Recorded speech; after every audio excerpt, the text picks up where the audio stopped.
else is thinking.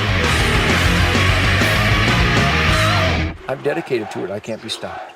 According to my technicians, you're coming to me in 3, 2, 1. Hello, everybody. My name is Ted Nugent, full-time. Not a damn thing you can do about it. A guy the other day said, you know, you look a lot like Ted Nugent. And I said, ain't nobody that good looking.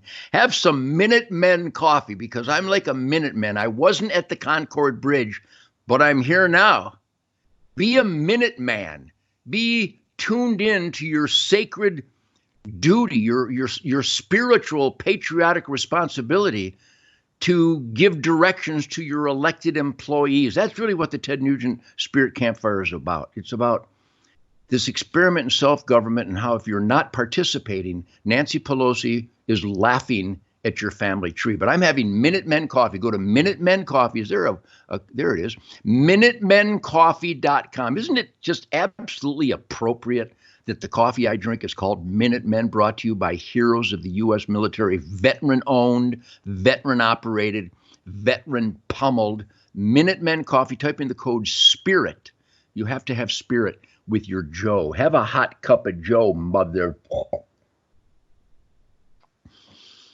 And put in a little dollop of real Amish natural raw cream. And then maybe the ATF will raid your farm because you're selling cream. Like they did in Pennsylvania.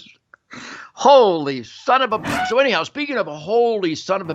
By the way, Rav team, can I say son of a... Is the B word legal? I mean, nobody's ever been hurt by the word, right?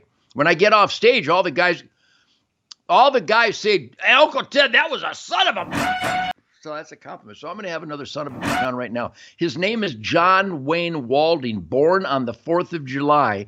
And you wonder where I get all this attitude and confidence and piss and vinegar? I get it from the people that have welcomed me into their lives. And John Wayne Walding, you, my friend, are a spirit, funk brother, soul brother, blood brother. Thank you for embracing me. And do you thank God every day, or do you wince that your friendship has given me more attitude and more power? Is that something that's really celebrated, or does it scare the living beep out of people? Well, it damn sure would. Every time we get on, there's a bald eagle just circling over us with freedom reigning. Yes! That's right. Well, John Wayne Walding, you're a hero of the U.S. military. You don't like to hear that word, but I'm going to use it anyway because you respect your elders. I use the word blood brother. Now, when you're in the military, you take that sacred oath to the Constitution. And I've said this so many times, but you can't say it too many times. It is the oath to that self-evident truth document that has established the first example of we the people freedom in the history of the world.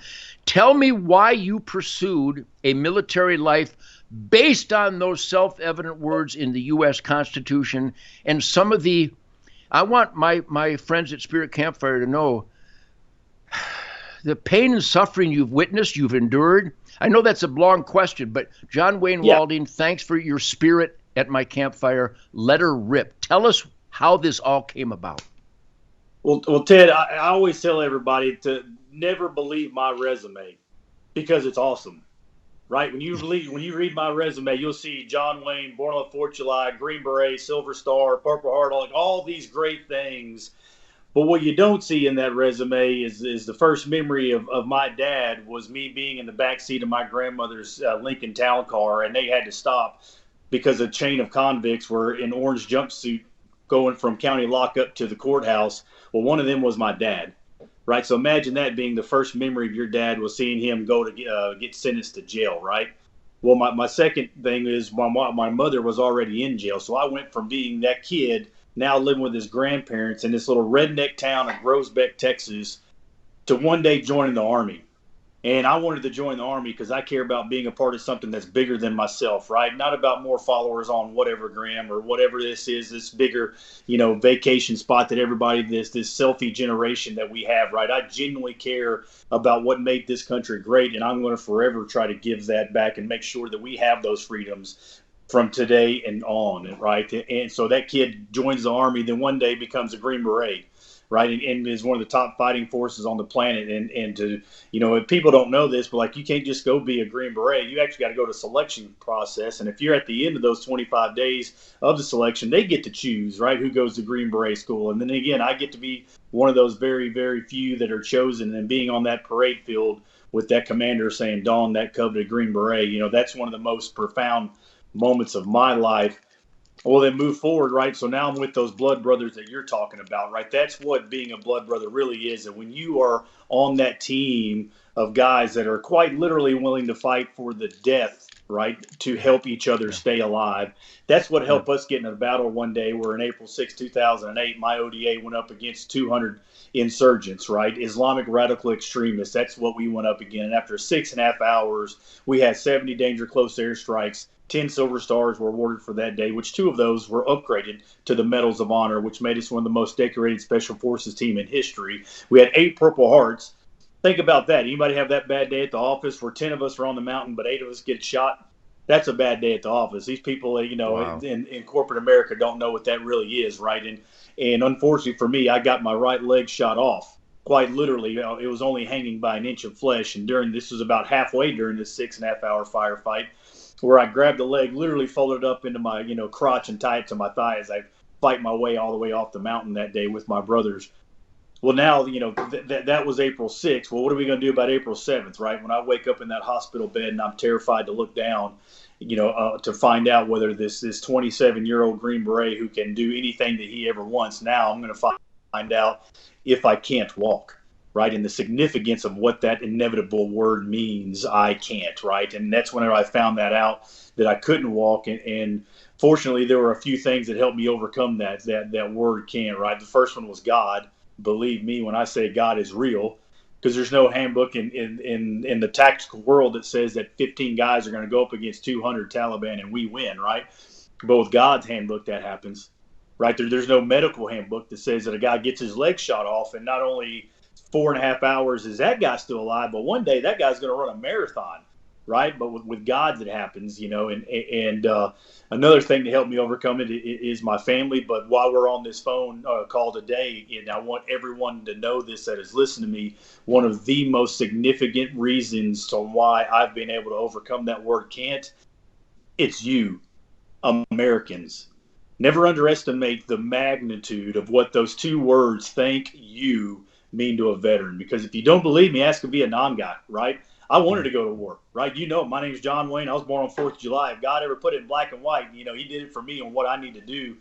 Vietnam guys, they didn't get that choice, right? They got drafted and manned up, by the way, didn't dodge the draft and go to Canada or somewhere else. They did the best that they down range. And what happened when they got back, Ted? They got spit on, right?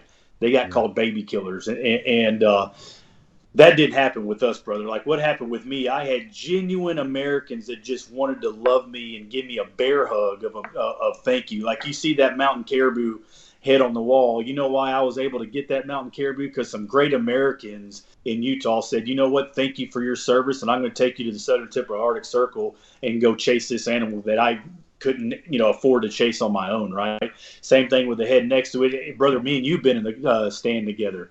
Right. And so that validation is what I try to tell everybody for my sacrifice says it's worth it. That's why when you say thank you for my service, I don't say you're welcome, brother. I say you're worth it. Well, John, that people needed to hear that. And I get crazy on the Spirit Campfire here and all the media that I do. But and all the military know, I hear from them every day. And they really do appreciate when they're approached on the street. They really do appreciate when people reach out to them because, the age-old statement, freedom ain't free, has never been more apparent right now. And you know how much I love you. You know how much I love the warriors. I know that they're motivated by purity, the purity of spirit. And it is that Constitution, isn't it? The words in the Constitution are literally imprinted on our souls if we really look inside ourselves. Today, with so many veterans committing suicide, what would be your advice to the people at the Spirit Campfire right now to mitigate that, to fight to put an end for our heroes killing themselves because somehow whether it's the Veterans Administration in so many instances fail or the bureaucracies fail? what would you recommend to the civilians of this nation and your fellow soldiers, sailors, Marines, and airmen to do to mitigate the pain and suffering, the post-traumatic stress, and the horror of suicide? Well, first I can start by letting them know that they're not alone, right? As alone as they feel that they are not alone, they do have people that they can reach out to, and first and foremost, their identity in their Creator, right, in God, shows that that God loved them so much, right, that they gave them their Son Jesus Christ to die for our sins. Right, that knows that their life is worth it, is value. There's value in themselves, and when you have that identity that they are loved, then you can know that you're not alone and call somebody. You know, one of the biggest, and I mean this, brother, like one of the biggest, courageous, strongest, manliest things, brother, that I've ever done, it's ask for help. Right, Yeah. right. This vulnerability. Thing that people just won't get over. We've got to get past that, right? We've got to get past the ability to be vulnerable with each other and reach out and say, hey, man, I'm not good right now, right? And even if something as simple as just coming over to the house and taking a walk, right? Whether it's coming to the house and having a cup of coffee, but that's the first thing that I tell every guy is that first, God loves you, right? And second, you're not alone. Yeah. Well, John, thank you for your words of wisdom. Thank you for your warrior dedication. Thank you for your friendship. And thank you for your American piss and vinegar. We really, really love you guys. And we're going to constantly put the names of numerous charities and organizations that are helping the veterans, because that's the number one job of America. I'm going to run right now. I got a whole bunch of Spirit Campfire to do. John Wayne Walding.